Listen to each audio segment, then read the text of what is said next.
సువార్త 4వ అధ్యాయం.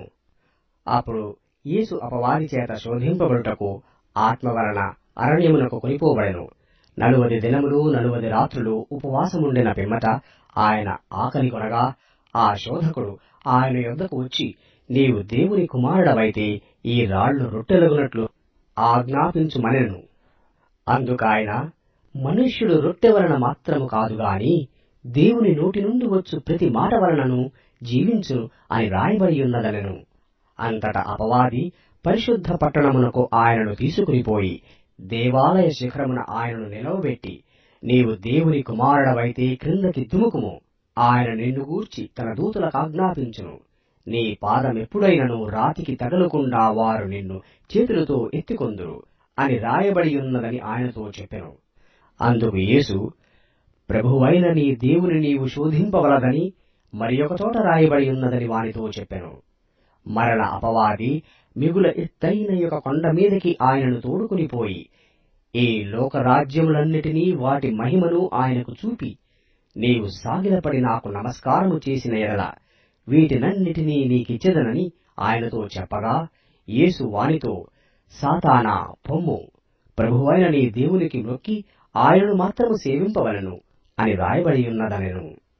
అంతటా అపవాది ఆయనను విడిచిపోగా, ఇదిగో దేవదూతలు వచ్చి ఆయనకు పరిచర్య చేసిరి.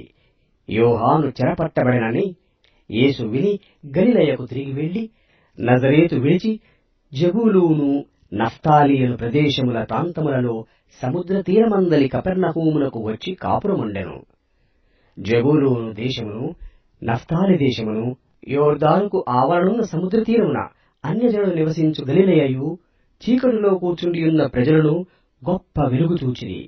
మరణ ప్రదేశంలోనున్న మరణఛాయలోను కూర్చుండియున్న వారికి వెలుగు ఉదయించెను అని ప్రవక్త అయిన యెషయా ద్వారా పలుకబడినది నెరవేరునట్లు ఇలాగు జరిగెను. అప్పటి నుండి యేసు పరలోక రాజ్యము సమీపించియున్నది గనుక మారు మనస్సు పొందుడని చెప్పుచూ ప్రకటింప మొదలుపెట్టెను. యేసు గలిలయ సముద్ర తీరమున నడుచుచుండగా పేతురనబడిన సిమోను అతని సహోదరుడైన అంద్రేయ అను 2 సహోదరులు సముద్రములో వలవేయుట చూచెను. వారు జాలరులు. ఆయన, నా వెంబడి రండి, నేను మిమ్మును మనుష్యులను పట్టు జాలరులనుగా చేతులని వారితో చెప్పెను. వెంటనే వారు తమ వలలు విడిచిపెట్టి ఆయనను వెంబడించిరి. ఆయన అక్కడ నుండి వెళ్లి జెబెదయి కుమారుడైన యాకోబు, అతని సహోదరుడైన యోహాను అను మరి 2 సహోదరులు తమ తండ్రి అయిన జెబెదయి యొద్ద దోణిలో తమ వలలు బాగు చేసుకొనుచుండగా చూచి వారిని పిలిచెను. వెంటనే వారు తమ దోణను తమ తండ్రిని విడిచిపెట్టి ఆయనను వెంబడించిరి.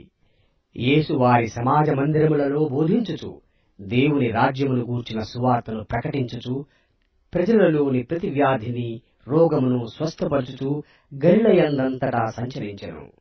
ఆయన కీర్తి సిరియా దేశమంతటా వ్యాపించెను. నానా విధములైన రోగముల చేతను వేదనల చేతను పీడింపబడిన వ్యాధిగ్రస్తులందరినీ, దయ్యము పట్టిన వారిని, చాంద్రరోగులను, పక్షవాయువు గల వారిని వారు ఆయన వద్దకు తీసుకుని రాగా ఆయన వారిని స్వస్థపరచెను.